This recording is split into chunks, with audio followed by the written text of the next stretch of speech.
We have been recently scaling an e-commerce brand to $1.5 to $1.6 million per month in revenue using an extremely advanced Google Ads scaling strategy. And in this video, I want to go over the results we're getting from this strategy, the e-commerce brand we're doing it for, and how you can implement this strategy for your own e-commerce brand. Now, the brand in discussion is this brand right here. I've already made a complete case study on this brand before, so if you want to check that out, you can. The link is in the top right of this video. But for the sake of this video, we're going to be going over exactly how we're able to scale it to over a $1.6 to $1.7 million per month in revenue, and that too right on a 10x ROAS. I mean, that's the last 30 days. In the last 14 days, this brand has been running at a 9.94x ROAS, roughly $704,000 in revenue. So this month, this upcoming month, we are looking at around 1.5 to 1.7 million yet again. How is it able to do this consistently, and that too for a long period of time? I mean, if we look at it 365 days up until now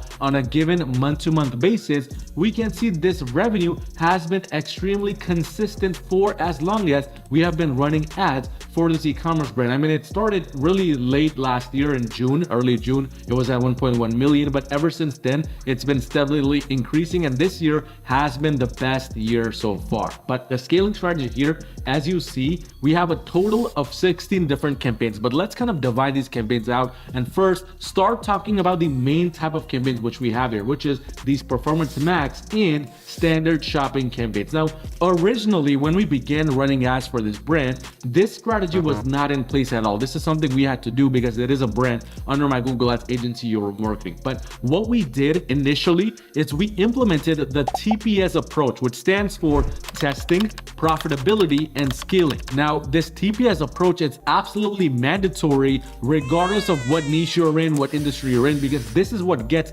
this advanced scaling strategy even started. The TPS is the first level or the first step of this advanced scaling strategy. But once you implement the testing and profitability and scaling approach, which means you have products which are getting tested within its own campaign, then you have another campaign approach where it's only the profitable products, and then finally you have a campaign where it's only the products that are doing the best, you're scaling them. That's when this TPS approach now gets divided into multiple different segregated approaches. Now, the T portion, that stays the same, the S portion, that also stays the same, but the middle portion where you're basically testing different products that are already profitable, now that's where it becomes a bit advanced. Now, even to start this approach right here, to start scaling this manner, I recommend you at least have consistent sales and consistent profitable sales coming through the door. So potentially at maybe $100 to $500 a day in ad spend, it should already be profitable, and that's when you can implement this advanced scaling strategy. But for this approach, this scaling strategy, we take the P out of the equation from the TPS approach and we replace that with S. And you can replace it with 3 S's, 5 S's, 10 S's. But this S, it stands for segregation. I'm gonna tell you what it means very shortly. But this TPS approach now becomes testing, segregation, segregation, segregation, so on and so forth, as many times as you want. And then finally, scaling. Now, segregation, it can be done via different metrics. Here, what we did is we segregated based on several different methods. First method, we segregated based on different types of product categories this brand sells within. So this is one product category right here. This is a completely different product category. And then this is also right here, a completely different product category. It's like sub-branded products that we are segregating based off of. This is the multiple different performance max campaigns we have here because we tested them initially. We found out which one of them were working the best, and then we segregated them in their own subcategory based campaigns. Another way we are segregating is we are now separating out the products from the testing campaign, which are low search volume products. These are products which we have seen over time barely spending any money within the original testing campaign because there's just not enough search volume for them, or for whatever reason, people are not clicking enough times on them. So what we did is we segregated them out into their own low search volume approach, and as you can see, it's barely spent $900,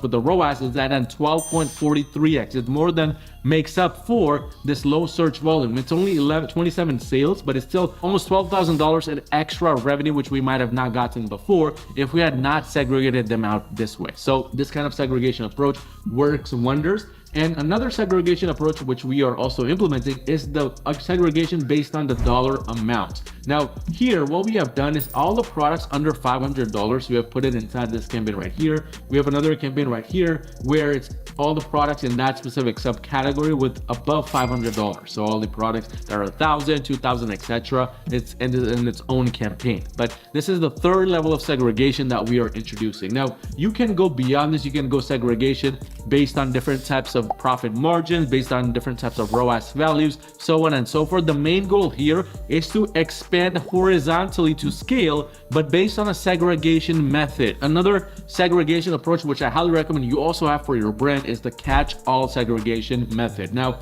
this catch-all campaign is essentially designed to catch all of the potential lost sales that we may have not gotten from the original campaign, but it's done based on a standard shopping campaign approach, and we also have a performance max campaign running side by side along with the standard shopping that's designed to be a catch-all campaign. And it's done because whatever products that we don't get sales from a manual bidding approach, we can now get sales from that from a smart bidding based approach. We're not leaving any gaps in the strategy now to get sales. Essentially, the more sales we can get, the better it is for our approach here. So that's what we're doing for the performance max campaign and standard shopping approach. Now for scaling itself, the strategy stays the same. It's just vertical scaling based on the budget. If it's doing well, we're going to increase the budgets as much as needed. As you can see, we have some campaigns running at $1,500 a day, even $2,500 a day. This is the main testing campaign, which obviously is going to have the highest budget because we want to test those products that are getting added to it so that we can eventually segregate it out in its own approach, in its own separate approach. And that's going to help us keep the consistency and keep the momentum going for this brand long term. But that's just for performance max and the standard shopping. Now we do have some other campaign types in the mix right here. For example, this dynamic search campaign. We're not really going too heavy with search campaigns here because we have already found out that performance max and standard shopping just works the best. YouTube doesn't work as well, demand gen doesn't work as well, and it's just generally a waste of money because we have already established such a powerful standard shopping and performance max campaign scaling strategy. But dynamic search, it's fairly simple, just one dynamic search campaign targeting homepage and then all of the specific categories within that page. So if we look right here, it's based on different categories of products which we are targeting, and in total there's roughly 275 categories, but that's fine because we have a very high budget for this dynamic search campaign as well. So that's kind of the general gist of this performance max and standard shopping scaling strategy. Again, it's just based on the TPS approach, but the middle portion is when things start to expand out. However, you do need the TPS approach initially